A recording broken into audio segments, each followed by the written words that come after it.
Welcome back to Talking Business with Kobi Simmat, and I've got Cam in the studio with me. He's got some questions that we're going to go through today. This is episode 1 of a brand new show, which is Ask Kobi, Ask Best Practice. We don't have a title for it, so if you think you've got a good title that could help us with our new show, we're going through the frequently asked questions that we get on a regular basis. Cam's going to read them out to us, and I'm going to go through them, and we're quite excited for this new show format.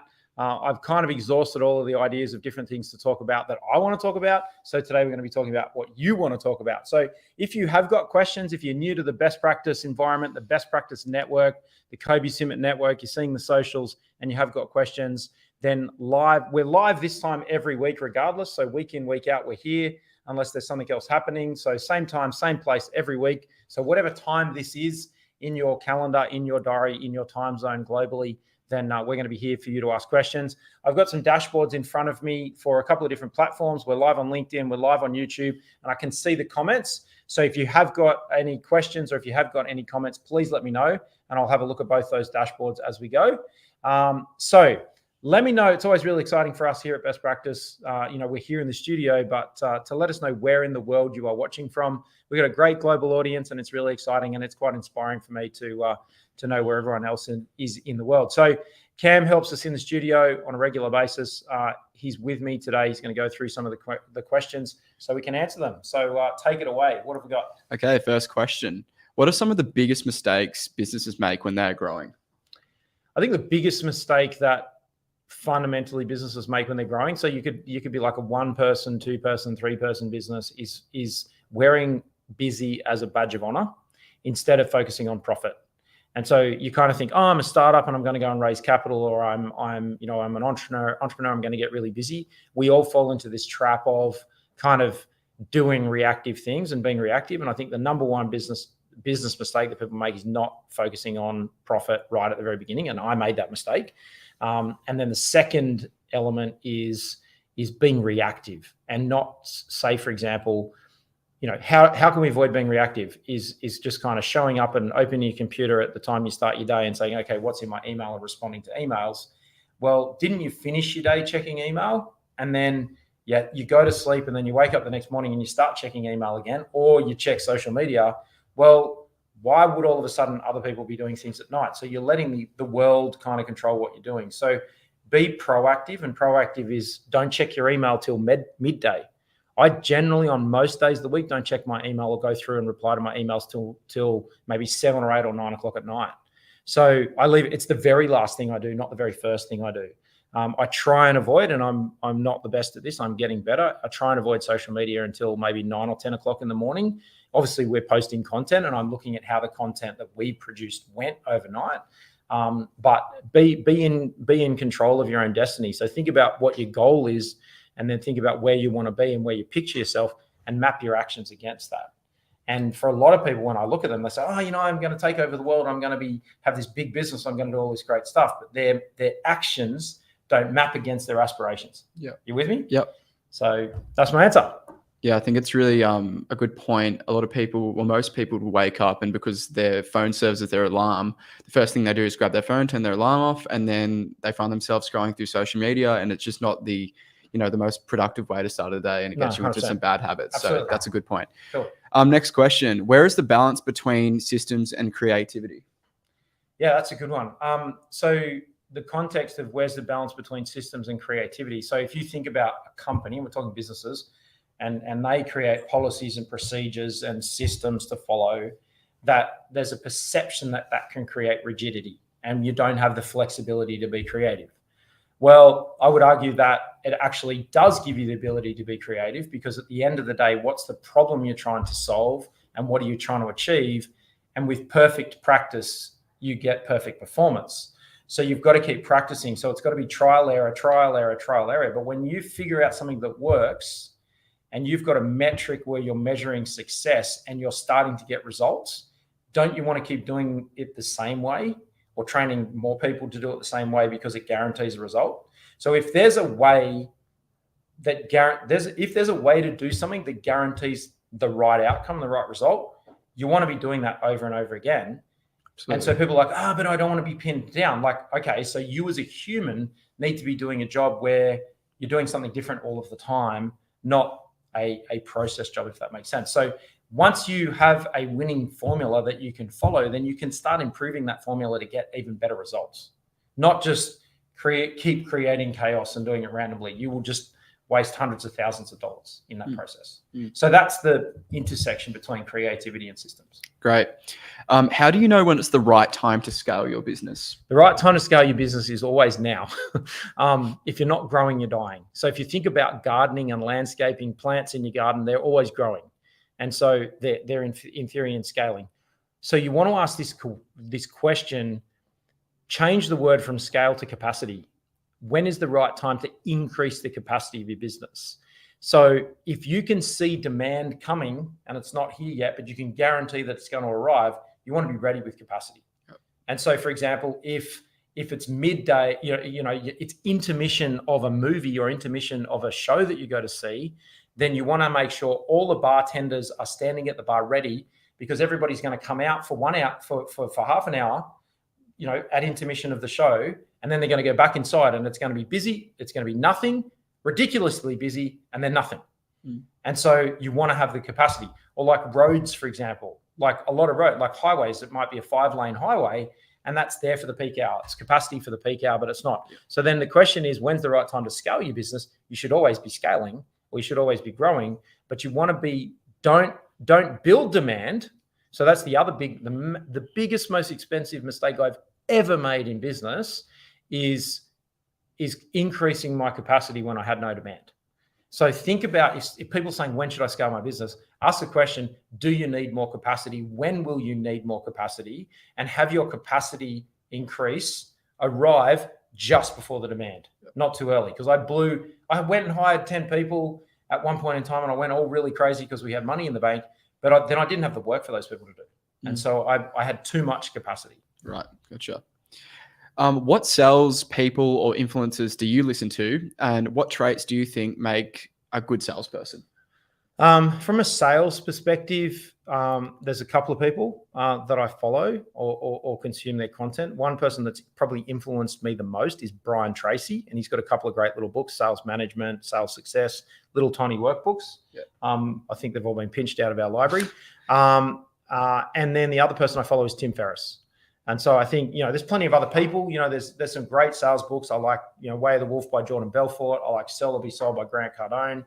Anything by Seth Godin on marketing is really good.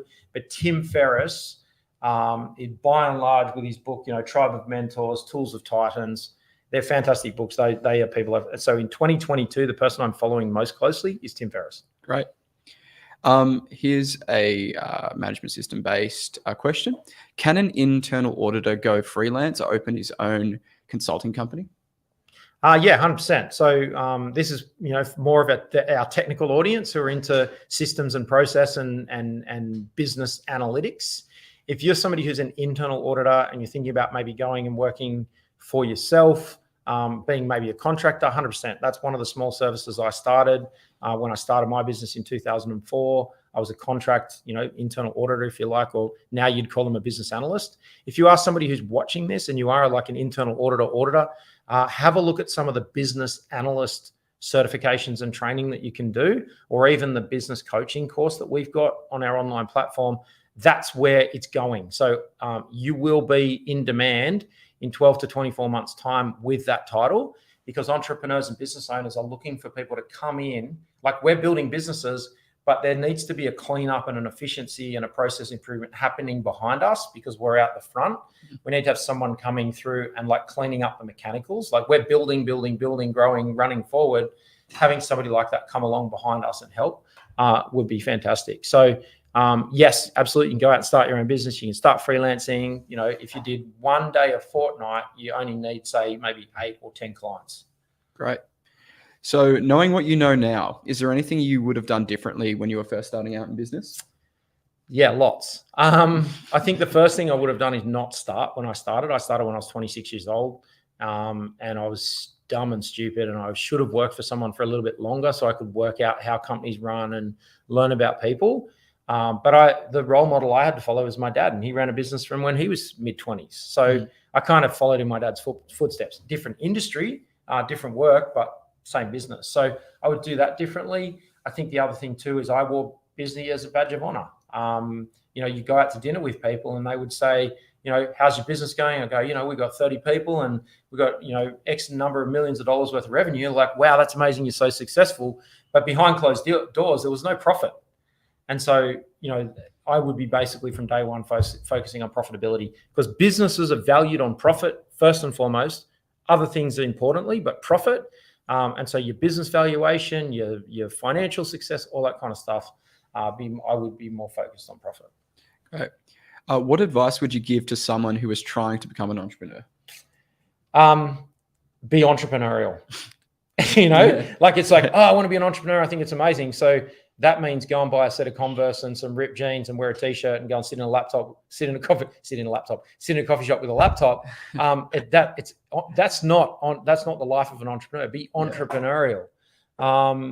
Hey there in Jindabyne. Hey guys around the place. So good to have someone from Jindabyne this morning. So what a lovely part of the world. I was thinking about heading down that way next week, actually. So someone from, yes, that's exactly right. Matthew Collins, good to have you on board this morning. Revenue's vanity, profit sanity, cash is king. I'm going to add in a word there, Matt. Cash flow is king, not cash is king. Cash flow is king. So when you've got that constant cash flow, like if you've got a recurring revenue business and you've got regular cash flow coming in, you can move things around. Lumpy cash in a heap of cash in the bank. Yes, you can do an opportunity, but then, you can leverage or take advantage of an opportunity, but cash flow is king. And I've literally learned that through this pandemic. Having regular cash flows has been our saving grace here at Best Practice. So I've learned that lesson literally, I'm a recipient of that lesson in the last 12 months more than anything, is that the cash flow side of things, this big business that's the other side of this building that's part of our family group, that's got lumpy cash flow. And yes, it sits on cash sometimes, but we've discovered that the cash flow side of things, just the deposits, the daily deposits, means if you've got daily deposits coming in from your customers, then you can actually do things. You can play with things. And I'm literally learning that with, now having, we've got basically across the group, we've got something like $20 million worth of annual cash flow, which means we can do stuff. We're talking about buying the building and doing those kinds of things because we've got this cash flow, and then all we've got to do is fix profitability and maintain efficiency. Then actually you do get this surplus building up, which is really good once you get to that kind of size. So anyone in the hundreds of thousands of dollars, that's awesome, and I can take you on that journey to the really big numbers, the 8-figure numbers. But yeah, cash flow. So Matt, you're spot on there with that. So anyone watching live on LinkedIn, let me know in the comments where you are in the world and when you're watching, where you're watching from. That'd be awesome. Okay, great. What's next? So how has the focus of your business shifted over time into different industries or different markets? Or yeah, definitely the service-based part of Best Practice was definitely construction industry focused when we start, management advisory services for construction. And as the team has grown, we've been able to go into other industries. We're obviously very focused on manufacturing, and because we're good at services, we're now becoming a bit more focused on services. So our team of business analysts that we've got, and our team of business coaches are really starting to look more at the focus shift right now is around professional development in human skills and human high performance in the workplace. So, we've got our head of high performance. She's doing a great job. So we're testing that here internally at Best Practice. So instead of having human resources, we have human high performance. And so that person has one-on-one chats with people. And I assume you guys have both had a catch up with Sarah. And so you're looking at, she's trying to help you accelerate in your career.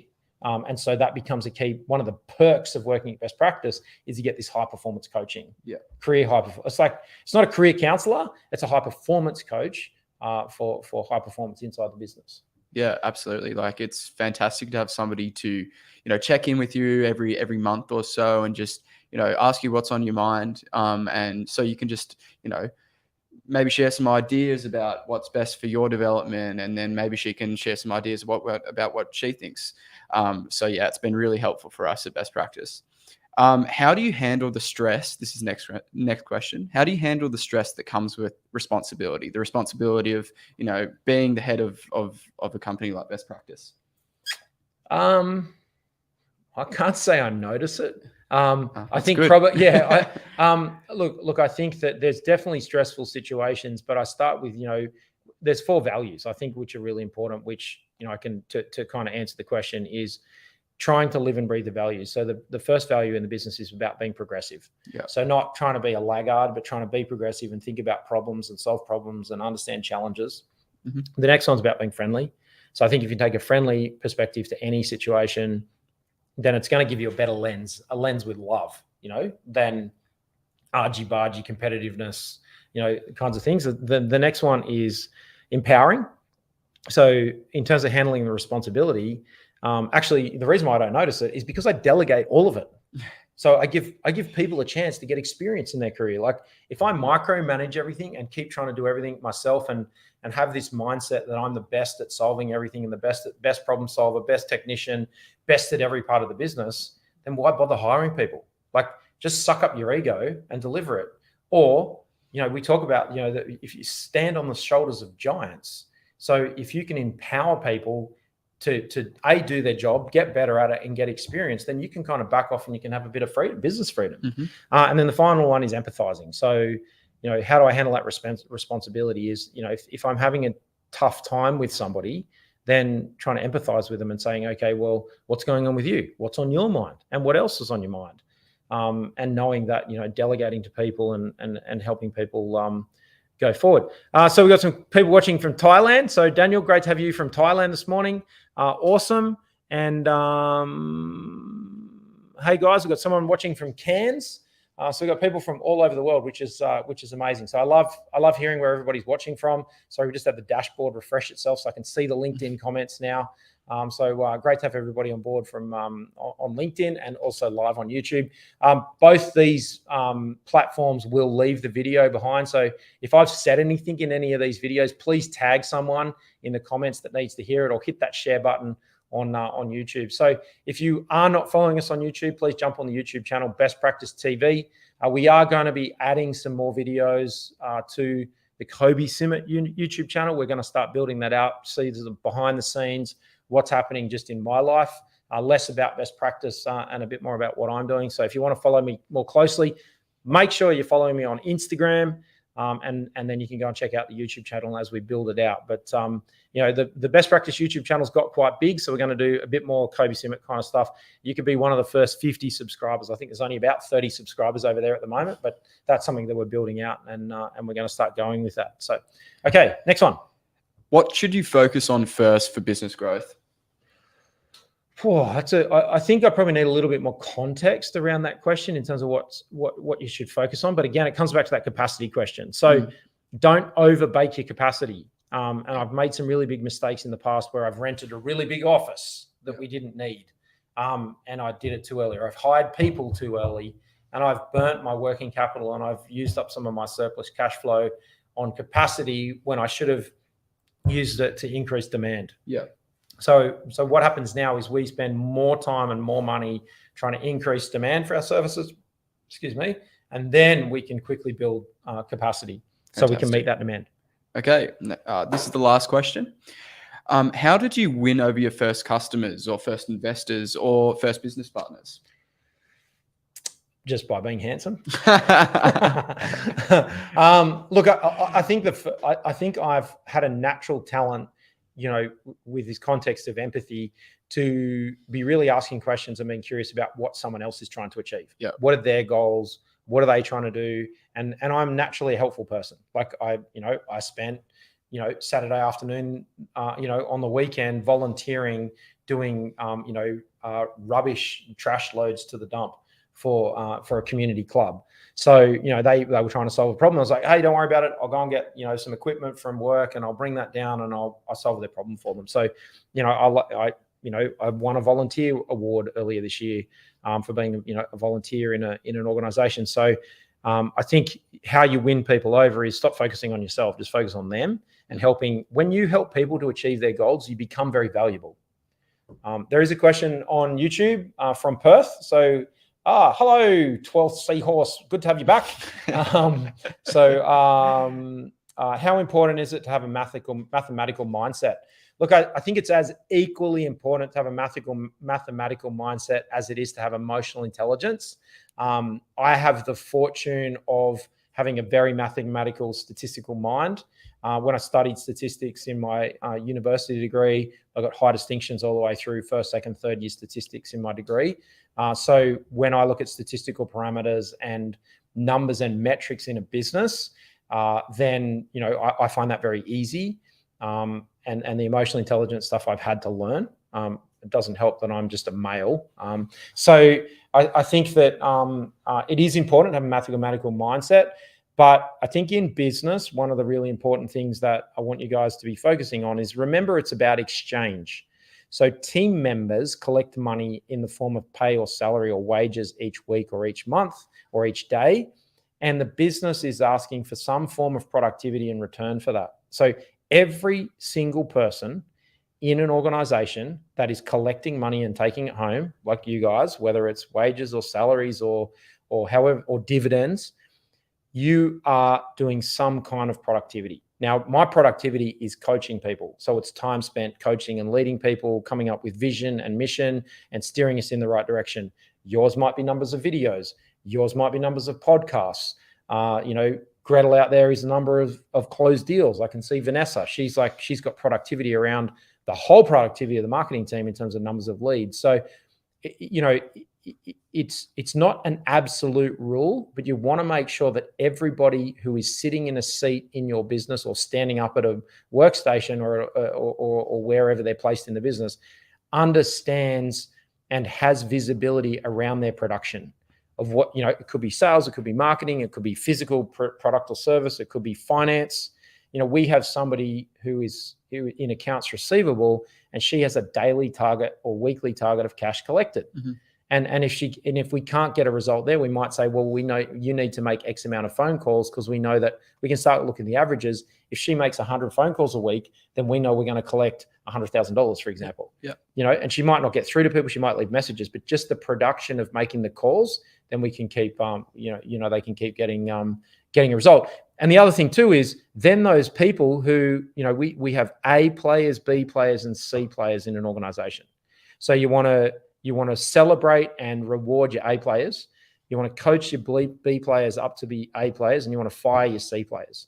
And so when you're thinking about production and productivity, you have to remember that you're paying someone $2,000 this week or $1,500 this week, and I'm paying you. And I think sometimes we forget that. I certainly forget that.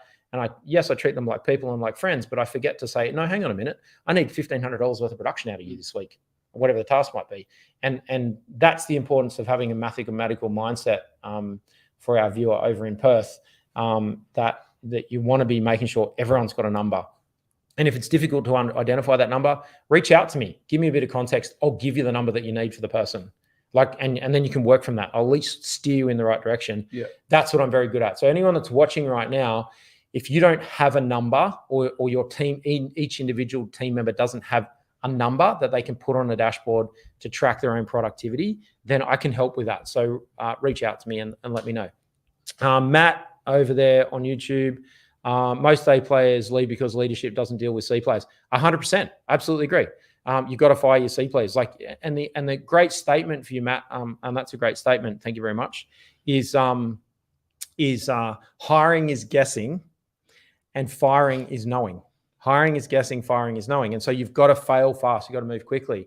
Literally, we just offboarded somebody last week. They lasted 5 weeks, 4 weeks of induction into the first week of productivity. We're like, this isn't going to work. So yes, that person was going to turn out to be a C player. So we're like, right, that person needs to move on, and we need to do it quickly. Painful for us because we need somebody in that seat, but we can't afford to have a C player. It's cheaper for us to have no one in the seat than have a C player in the seat doing damage. So that's a great point, Matt. Thank you.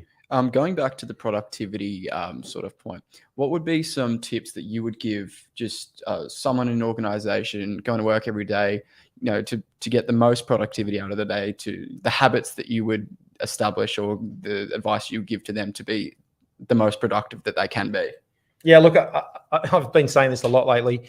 Before I answer that question, Let me know in the comments. Let me know in the comments if you like this new format, like if you like this Q&A format, because I do want to do more of it. It means that you guys can get the true value out of me. So if you're enjoying this new format, if you're on YouTube or if you are on LinkedIn and you are watching and you like this Q&A format, we've got some questions that we've picked up. We did a big summit last week, so we pulled out some of the questions from that, but a few questions from people. So let me know in the comments if you like this new format. Okay, in terms of actually, getting your best productivity, I just want to talk from my experience. I know that if I can get my head on the pillow and into bed on my head on the pillow before 10 p.m., I'm going to have a good day the next day. Yeah. If I'm after 10 p.m., and for me, it's the numbers of hours of sleep before midnight, that if I can get in and get some hygiene around my bedtime and going to sleep, then I'm an early riser. Like I'll be up this morning. I was up at 4 a.m., which is probably a bit early. I probably should have tried to stick it out for another half an hour, but I was like, right, I've got to get on with it. Yeah. I was up. I was made myself a coffee at 4:45. I was out the door at 5:15, taking the dog for a walk. Met up with my brother.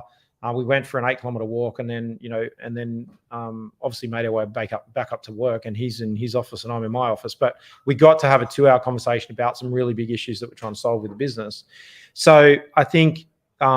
Ideally, I probably should have had a high intensity workout, but we needed a whole bunch of stuff to talk about. So we get a coffee, we go for a walk, and get some fresh air and stuff. And we live near the beach, so we went walk around the lake to the beach and back, which is really, really good. So I think there's hygiene around sleep. There's a workout in the morning. There's a list of goals. So I think you've got to be making sure that you've got a list of things that you're trying to get through in life, like your bucket list, plus your work, a personal list of goals, maybe where you're going to go on holidays, what you're going to do with people, your friends and family and that kind of stuff. Make sure you're dealing with all the wheels, all the spokes in the wheel of life. And then, from a work perspective, come in and do the really important stuff. And so, I keep a to-do list. Like I've showed everybody, I've got this book. It's got lists in it. It's got all these checklists. You can see them there on the page of the stuff I'm trying to work through. I draw a little box and then I go through and I go, right, what's big and important? And I just, it keeps me focused on my productivity. Absolutely. So I think that if you don't have that, then if you don't have a plan, if you're not saying to yourself, I'm going to go from here to here in my career, from point A to point B in my career, and maybe you don't know that, and that's okay. Go find somebody who's working and say, hey, where do you think I should go in my career? It's okay to say, you don't have to have a plan. You can say, hey, where do you think I should go? It's like going to a travel agent and saying, where should I go on holidays? And the travel agent says, well, it's really nice in Greece, and it's really nice in this island, and it's really nice in Antarctica. Out of those 3 things, what sounds the most appealing? And you go, oh, you know what? Sounds good to go to Greece. Yeah. So you can go to a mentor and say, hey, give me some ideas, and I want to work out what's the most appealing idea. Mm-hmm. That's okay. Yeah. You don't have to, like, everyone's like, I haven't got my shit worked out, or I have got my shit worked out. No one's got their shit worked out. So get some mentors. And if you can't get mentors, get authors. Like maybe start buying the top 3 books that I recommend. I recommend everybody have a copy of Tools of Titans by Tim Ferriss or Tribe of Mentors. But Tools of Titans is fucking fantastic book. It's short chapters from high-performance people around the world. It's a great read, and it's really going to help you. So then we can kind of talk about where you need to be. Hello in Indonesia. Good to have you guys watching in Indonesia. We've got people from all over the world today, which is lovely. Thank you very much. I appreciate your time, and I hope I'm giving you some value. So welcome to everybody who's live on YouTube or live on LinkedIn. Okay, we've got a couple more. We can, absolutely. Let's do 2 more. How do you stay on top of industry trends or trends coming out just in general? So most recently, Vanessa's been doing trends analysis for us. So she's been looking at what's happening with the pandemic, look what's going to exist. So we're asking 2 questions this year: what is going to continue to exist and what's not going to exist. Yep. Here's my prediction. Right before we went live, I was sitting in the office kitchen with Greg Jewson, our COO, talking about electric cars. I renovated my house 7 years ago, and when I renovated my house, there was still a lot of power leads on the building site, and there was still people using power tools. Yep. Now, if you renovated a building, there would be no power tools. Everything's batteries. Yep. So in 7 years, we've gone from power cord power tools to battery power tools. I believe, and watch this happen, electric cars are going to be happening a lot quicker than you think. Like literally, I'm in the market for an electric car right now. And I'm like, oh my God, every brand's got an electric car on the market. And you can literally go buy it. You can plug it in, charge it. Mercedes, Audi. I don't know about BMW because I don't care about BMW, but Hyundai, obviously Tesla, and obviously also a bunch of hybrids. It's going to go so quick. Like we are going to be shocked at how quickly almost all the cars on the road are electric. It's ridiculous. And so it's those things. The other thing too is the key for your house is that in maybe 5 years time, we won't have keys anymore. Like I already don't have a key for my car. Yeah. So like my car key's in my pocket. I'll show you quickly. That's the key for my car. So now I've got a watch now that has my credit card on it, and I can tap my watch when I go buy a coffee. So how long till my car key's on my watch? Pretty soon, I reckon. Absolutely, right? There are already apps that you can. Has to be, right? Yeah. So with a Tesla, you unlock a Tesla with your phone. You don't have this anymore. So at the moment, that's in my pocket, and when I walk up near my car, it says, "Hello, you're there," and it unlocks itself when I grab the handle. Yeah. It's a Toyota Land Cruiser 200 series. I love it very dearly, but I think it's going to change. And it's going to change really quickly. So I think your house, how come you don't walk up to your house with one of these in your pocket and the front door unlocks? Like that's got to be soon, right? Soon. So, or a key code or a tap. We tap. You guys just go on an app on your phone to get in the office, don't you? Yeah. Right. So there's not even a key for our office anymore. So don't go and invest in a company that makes keys. Maybe go and invest in a company that makes apps for unlocking doors. So those kinds of things, the trends that we're looking at, right? We're trying to keep it simple because there's lots of things happening, but we're trying to look at changing buyer behavior and problems that people have and how can they be solved. That's what we're looking at. Great. Okay. Last question. How do you know when you have a winning business idea? You have a winning business idea when it's got recurring revenue. Here's a checklist. The winning business idea has the following things. Recurring revenue. It's a sexy industry that people are attracted to. It significantly changes how a major problem in society is dealt with. So it's not just a little bit different to the previous way. It's significantly different. It is geographically applicable in lots of different places. People want to be part of it and buy into the vision or mission, and people want to come and be part of that and are offering to do it for free. That's how you know you've got a winning business idea, and investors want to throw money at you. Fantastic. All right, that's it for all. And one final tip. Yeah. And your customers, potential customers, are saying, "Hurry up and take my money." Okay, cool. So hopefully, guys, yes, Matt, you're exactly right. My next door neighbor who drives a Tesla, his phone unlocks it. Yeah, 100%. So good to have everybody from watching all over the world. Absolutely fantastic to have you guys engaging in the comments. It really helps me. Otherwise, I'm just looking at Luke's not even paying attention. He's on TikTok. He's doing live on Instagram. I've got 2 cameras and I've got Cam here. So it's nice to have some interaction back from you guys. So smash that like button for me. So hit the likes, hit the comments, hit the love hearts. That'd be absolutely fantastic to get some feedback from you guys. So if you really love this format, we're going to drop an email out to our email database to ask for more questions. I'm here to answer your questions. So if you've got a question for best practice that's going to help you with productivity improvement, helping your organization to be a great place to work, a great place to buy from, a great place to invest in. So ask me those questions and we're going to answer them. So this has been episode 1 of what are we going to call it? Maybe give us a suggestion in the comments what we should call our new show and our new format. It won't be every week, but we're going to do a few of them so we can get some of these great questions. I love having you guys. I really appreciate all of your support and your viewership. So we will see you next time. So I'm looking for comments and suggestions on the name of our new show, and I'll give you credit for it.